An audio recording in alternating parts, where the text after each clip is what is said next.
Everyone, class 10th physics में देखते हैं आज लाइट चैप्टर के रे डायग्राम्स के बारे में।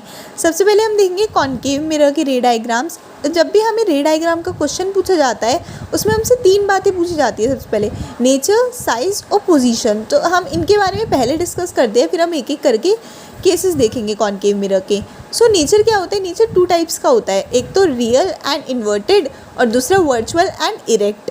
सो हमें वैसे तो पता है कि कॉनकेव मिरर में जो फर्स्ट केस होता है between P and F pole of focus, सिर्फ उसमें ही हमारा वर्चुअल एंड इरेक्ट नेचर होता है, बाकी सब में रियल एंड इन्वर्टेड होता है। और कॉन्वेक्स मिरर में तो हमारी दोनों ही केसेस में वर्चुअल एंड इरेक्ट नेचर होता है। सो वर्चुअल एंड इरेक्ट का मतलब क्या होता है? वर्चुअल हमें पता है वर्चुअल और रियल इमेजेस में क्या डिफरेंस होता है।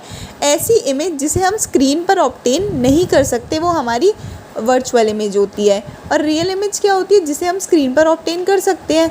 तो वर्चुअल इमेज क्या एग्जांपल देखें तो हम जब मिरर के सामने खुद को देखते हैं तो वो हमारी वर्चुअल इमेज है, और जो हमारी रियल इमेज होती है वो हमारे से प्रोजेक्टर पे फिल्म्स चलती हैं, वो हमारी रियल इमेज होती हैं। इरेक्ट का मतलब जो प्रिंसिपल एक्सिस से अपवर्ड साइड में हो, और इन्वर्टेड का मतलब जो उल्टी यानी कि प्रिंसिपल एक्सिस के नीचे की साइड पे हो। तो ये तो हम देख के पता लगा सकते हैं, जब भी हमारी इमेज प्रिंसिपल एक्सिस के ऊपर की साइड होगी तो वो इरेक्ट बनेगी, और जब भी इरेक्ट बनेगी तो वो इमेज हमारी वर्चुअल भी होगी। एंड जब हमारी प्रिंसिपल एक्सिस से डाउनवर्ड साइड बनेगी तो हमारी इमेज हमारी रियल एंड इन्वर्टेड आ जाएगी। देन इसके साइज़ की बात करते हैं। इमेज का साइज़ होता है मैग्नीफाइड, हाईली मैग्नीफाइड, डिमिनिश्ड या फिर हाईली डिमिनिश्ड। मैग्नीफाइड कब होता है? जब भी हमारी इमेज ऑब्जेक्ट से बड़ी बनती है तो हमारा मैग्नीफाइड आता है। जब हमारी इमेज ऑब्जेक्ट से बहुत ज़्यादा बड़ी बनती है, जिसकी हमने ऑब्जेक्ट फोकस पे पुट किया और हमारी इमेज इन्फिनिटी पे बन रही है, तो ये हमारे केस है, तो ये हमारे में हाईली मैग्नीफाइड इमेज बनेगी। देन हमारा आता है डिमिनिश्ड। डिमिनिश्ड इमेज हमारी तब बनती है जब हमारा ऑब्जेक्ट जो होता है वो इमेज से बड़ा होता है। जब ऑब्जेक्ट इमेज से बड़ा होगा तो डिमिनिश्ड, जब इमेज ऑब्जेक्ट से बड़ी होगी तो मैग्नीफाइड। ऐसे हम निकाल सकते हैं, इसे भी देखकर जब हम रे डायग्राम पूरा कर लेंगे। देन आती है इसकी बात इसकी पोजीशन की। तो जैसे जैसे हमने ऑब्जेक्ट पुट कराया वैसे ही हमें पोजीशन के बारे में भी याद होना चाहिए। तो जब हम पोल और फोकस के बीच में ऑब्जेक्ट रखते हैं तो हमारी बिहाइंड द मिरर इमेज बनती है।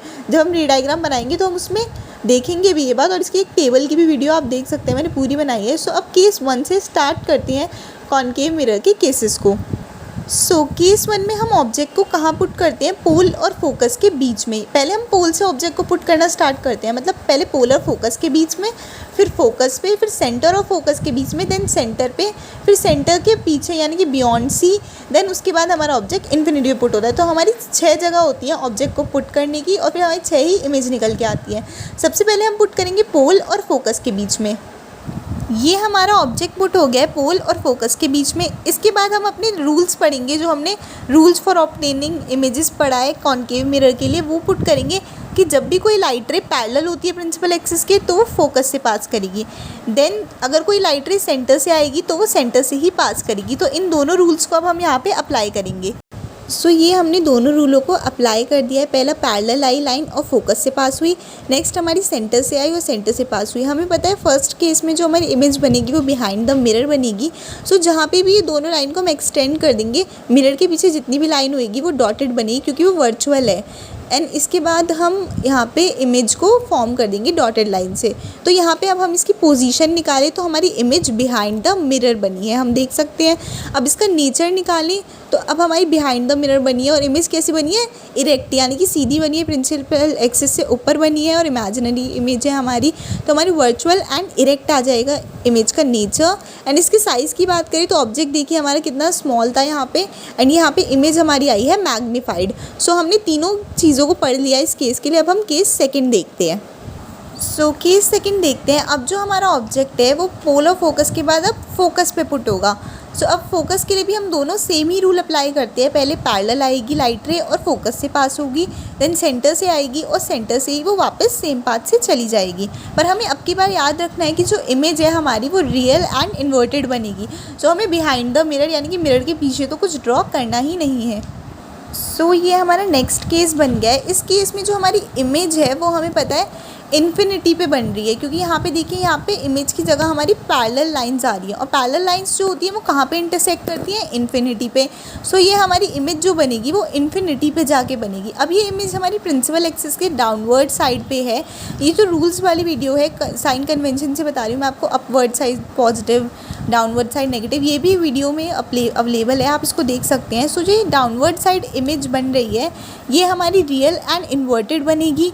अब हमारा नेक्स्ट है इमेज का साइज़। जो इमेज है, अब वो हमारा ऑब्जेक्ट तो देखिए कितना छोटा सा है, इमेज बन रही है जाके इन्फिनिटी पे, यानी कि बहुत दूर। तो इमेज हमारी बनेगी हाईली मैग्नीफाइड, बहुत ही ज़्यादा मैग्नीफाइड इमेज बनेगी। Let's see case number 3 of concave mirror. So अब जो हमने इमेज है, एक बार पोलर फोकस के बीच में हमने ऑब्जेक्ट को पुट कर लिया, देन फोकस पे पुट कर लिया। अब हम करेंगे सेंटर और फोकस के बीच में। सो यहाँ पे भी हम सेम ही रूल अप्लाई करेंगे। लाइट रेज पैरेलल आएंगी, देन फोकस से पास होंगी, फिर सेंटर से आएंगी और सेंटर से पास होंगी। अब हम यहाँ पे अप्लाई करके देखते हैं। सो ये वाली इमेज जो है, अब वो हमारी बन रही है बियॉन्ड सी, यानी कि सेंटर ऑफ कर्वेचर से पीछे बन रही है। हमने पहले लगाया रूल कि पैरेलल आई लाइट रेज, और हमारी जो लाइट रे होती है वो हमेशा ऑब्जेक्ट की टिप को टच करके जानी चाहिए। जैसे कि जब भी हम सेंटर से रे बनाएंगे तो हमारी ऑब्जेक्ट की टिप को वो भी टच करनी चाहिए। देन इसके बाद हमने जो सेकंड रूल लगाया था वो सेंटर से आएगी, सेंटर से जाएगी राइट रे, एंड इसके बाद हमारी जो इमेज आई है वो उल्टी आई है, यानी कि प्रिंसिपल एक्सिस से डाउनवर्ड साइड आई है। तो हमारी इमेज है रियल एंड इन्वर्टेड। और यहाँ पे पोजीशन आ गई हमारे पास बियॉन्ड सी, यानी कि सेंटर ऑफ कर्वेचर से पीछे हमारी इमेज बनी है। और यहाँ पे उसके साइज़ की बात करें तो ऑब्जेक्ट हमारा छोटा है, इमेज हमारी मैग्नीफाइड बनी है। तो हमने तीनों चीज़ें यहाँ पे क्लियर कर ली, पोजीशन, साइज़ और इमेज। अब हम केस 4 देखते हैं। अब हमारा 4th केस में हम देखते हैं, जो हमारा ऑब्जेक्ट है वो सेंटर ऑफ कर्वेचर पे प्लेस होगा, क्योंकि हमने पोलर फोकस पे कर लिया, बिटवीन फोकस और सेंटर ऑफ कर्वेचर कर लिया। तो अब हमारा ऑब्जेक्ट सेंटर पे हमने पुट कर दिया है। इसमें हम एक डिफरेंट रूल लगाएंगे, मतलब अब तक जो रूल लगा रहे थे उससे एक रूल अलग लगाएंगे। सेंटर वाला रूल इसमें नहीं लगेगा, क्योंकि हमारा ऑब्जेक्ट ही सेंटर पे है। अब हम इसमें रूल लगाएंगे अपना फर्स्ट और थर्ड वाला जो हमने पढ़ा था, लाइट रेज पैरेलल आएगी और फोकस से पास होगी। सेकंड रूल भी हमारा फोकस वाला ही लगेगा, लाइट रेज फोकस से पास होगी और पैरेलल जाएगी। इसको हम अब पुट कर देते हैं यहाँ पे। सो केस 4 का जो री डायग्राम है वो हमारा ऐसे बनेगा। जो लाइट रे हमारी है वो यहाँ से पहले पैरेलल आ रही है, देन वो फोकस से पास हो रही है, then second light ray object से फोकस पे जा रही है और फिर वो पैरेलल जा रही है। तो जहाँ पे दोनों रेज इंटरसेक्ट कर रही हैं वो पोजीशन भी सी ही है। तो जहाँ पे ही हमारा ऑब्जेक्ट रखा जाएगा एट सी, वहीं पे हमारी रियल एंड इन्वर्टेड, यानी कि अपसाइड डाउन इमेज बन रही है हमारी। हमें पता है प्रिंसिपल एक्सिस से नीचे रियल एंड इन्वर्टेड इमेज बन रही है, नीचे पर चल के। अब उसकी पोजीशन कहाँ है, एट सेंटर ऑफ कर्वेचर। हमारा ऑब्जेक्ट भी सेंटर ऑफ कर्वेचर पे है और इमेज भी हमारी सेंटर ऑफ कर्वेचर पे फॉर्म हो रही है। अब इसका साइज़ क्या है, ये हमारी जो ऑब्जेक्ट होता है और इमेज होती है ये आती है, ये हमारा साइज़ सेम होता है। जितने ऑब्जेक्ट होता है बड़ा, उतनी ही हमारी इमेज आती है। सो नेक्स्ट केस देखते हैं। अब ये हमारा केस 5 है। इसमें हमने जो ऑब्जेक्ट पुट किया है वो हमने बियॉन्ड सी, यानी कि सी के पीछे पुट कर रखा है यहाँ पे ये ऑब्जेक्ट, क्योंकि अब हमारे पास नेक्स्ट स्पेस हमारे पास सी के पीछे है, क्योंकि अब हमने सेंटर पे पुट किया था तो हम बियॉन्ड सी पुट करेंगे। अब जो हमारी इमेज बनेगी, अब उसमें रूल यूज़ करेंगे, सेंटर से लाइन आई और सेंटर से ही लाइन वापस चली गई। और सेकंड रूल जो हमने यूज़ किया है, इसमें पैरेलल आई प्रिंसिपल एक्सिस की लाइन और फोकस से पास हो गई। सो अब जो हमारी इमेज बनी है रियल एंड इन्वर्टेड बनी है और सेंटर और फोकस के बीच में बनी है इमेज।